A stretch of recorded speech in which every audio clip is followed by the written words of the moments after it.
Hello everybody, my name's Memo. This is my channel, FancyMemo. Welcome back to my channel and welcome back to List Week, where I'm talking about the worst and best music of the year. Yesterday I did the top 10 worst songs of the year. Today I will be doing the top 10 worst albums of the year. Please subscribe because I'm doing this all week. Tomorrow I'll be doing my top 50 songs of the year. So subscribe so you don't miss it. And please check out my socials, my Instagram, Twitter, TikTok. Please give me a follow. But yeah, let's get into this year.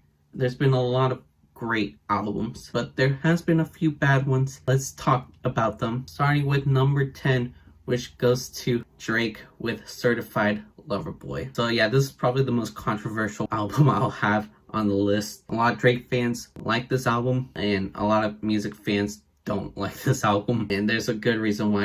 It's just boring. It's bloated. There's way too many songs on this album. I feel like you can get like a good, decent EP out of this, but man, there's some of the worst Drake songs on here. Again, there's way too many songs. The project is like an hour and 30 minutes. It really shouldn't be that long, but you know, Drake is the king of streaming, and to continue having massive numbers, he's gonna need an album with a lot of songs so people can stream it and he can get those numbers, because I think that's all he cares about. He doesn't care about the quality of the music anymore. He doesn't care about making an impactful project. All he cares about is the numbers and the money, and I think that's also what Drake fans are into as well. They don't care that Drake is doing the same thing over and over again. There are literally songs on here that are exact copies of previous songs he's done in the past, but they don't care. They love this.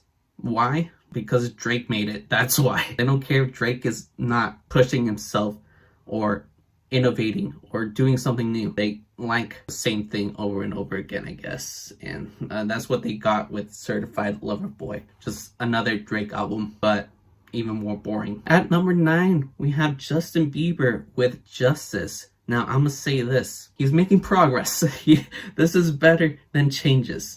And I think he took my advice that I said last year, where I think Justin is at his best when he's doing that happy pop stuff. Because last year he attempted to do this moody R&B album and it was so boring. But this time he went back to his pop lane. There are actually songs I do enjoy off of this album, but the album experience is still atrocious. There's still a lot of bad songs, like Holy, like, oh my god, Chance the Rapper, what are you doing? Lonely is also an awful single to the album, but what really grinds my gears here is the Martin Luther King schism. I shouldn't be laughing, but it's funny to me that this is reality. This actually happened. Justin Bieber, a rich white kid, decided to put Martin Luther King snippets where he's talking about injustice and the horrors that Black people face. He puts those snippets in the album because at the end of one of the snippets, Martin Luther King says justice. And you know what sounds similar to justice? Justin. I don't know if that's the only reason why Justin Bieber put those snippets in the album, but I can't think of a better reason. There's like no good reason why he would do this, but I think that's like the most logical reason why. It's so dumb. It's like, is this even real? Like, what's going on? Oh my god. Next album at number 8 goes to DJ Khaled with Khaled. Now, I will say this. This is also an improvement from his last album. His last album was trash. This one is still trash, but not as trash. Last one, huge flaming garbage of doo-doo. This one, smaller flaming garbage of doo-doo. There are actually songs here that I kind of enjoy. The first track is surprisingly amazing. So is the last track. The track with Cardi B is pretty good. The track with Lil Baby and Lil Durk is pretty good. But then there's like weird combination of artists like 21 Savage and Justin Bieber, or Her and the Migos, which like doesn't make sense, does not seem right on paper, and they ended up not sounding right at all. There's a lot of weird decisions made, and when things are going well and you're like kind of enjoying the album, you get reminded that it's a DJ Khaled album and not because he has like some kind of impact to the songs. No, he'll just tell you DJ Khaled, and then you get reminded that it's a DJ Khaled album. He literally does nothing but scream and gather all of the biggest names in the industry and make a mediocre album. Like, this was not interesting whatsoever. Number 7 goes to 21 Pilots with Scaled and Icy. The last 2 albums I talked about, I considered an improvement. This album is not an improvement. This was a huge downgrade and a disappointment. I've been kind of a fan of 21 Pilots for a little bit. I like most of their singles, their hits in the past. Trench is an amazing album. I love Trench. It's fantastic. So it's hard to believe that they made something so good as Trench, and then they made Scaled and Icy, which was like a pop rock album with like no flavor whatsoever. And I was trying to give them the benefit of the doubt with each single release. I try to give them a chance, but like, it's hard. I was trying so hard to like it, but I really do not. The worst part about the album is like any incorporation of rapping, because they'll implement rap segments in an uncomfortable way. It doesn't fit at all. And they've been able to mesh rapping with rock and pop before, but it did not hit at all. It seemed like everything they did was a mistake. So yeah, that's my number 7. Number 6 goes to Ed Sheeran with Equal. I've never really been a fan of Ed Sheeran. I don't think I ever will be. This album is very bland. It's one of those albums for me is hard to discuss, hard to review, because I'll try to go into the album trying to nitpick everything, but in actuality, everything just passes by. There's nothing in this album that is interesting enough for me to pay attention. All I can say is that I'm not a fan of the production. I've never been a fan of Ed Sheeran singing. The lyrics, although there are some points where like I respect how sweet he can be about being a new father, having a family. For the most part, though, it can be very corny. So yeah, not a fan. All right, we made it to top 5, ladies and gentlemen. And at number 5, we have LILHUDDY with Teenage Heartbreak. LILHUDDY, TikToker, makes TikToks. He does a little bit of this, a little bit of that, you know. So of course, since he blew up doing little dances, he thought it was a good idea just to make a punk album. Does he have a history of making punk music? I don't think so. I didn't do my research, but just based on the music alone, this is not that punk. His vocals are very amateurish. The production is basically as awful as that MGK album. Not as bad though. I don't think anything will be as bad as that MGK album, but it's pretty bad. And yeah, it just seems like LILHUDDY is cosplaying as a punk star. He's trying his best to be as punk and tough as possible, but in actuality, he's just a white suburban kid who is pretty flavorless, like no personality, no talent, nothing. Number 4 goes to the Migos with Culture 3. I've never been a fan of the Migos, but I always try to look into their music with hope because they have made great songs in the past. They have great features, and I was hoping that I would like this album. When I first gave it a listen, I was kind of getting into it, but to a certain point, I think I was just forcing myself because this album is so boring. I don't think the Migos are meant to be album artists to begin with. They're great at making hits, but they couldn't even do that with this album. There's like no hits at all. I'm pretty sure this album was released at the first half of the year, and I don't think I've heard someone play any music from this album. I definitely haven't heard anything on the radio that came off of this album. And for the Migos, that should be the bare minimum. They should provide hits. If the album's gonna be trash, at least give us 2 hits,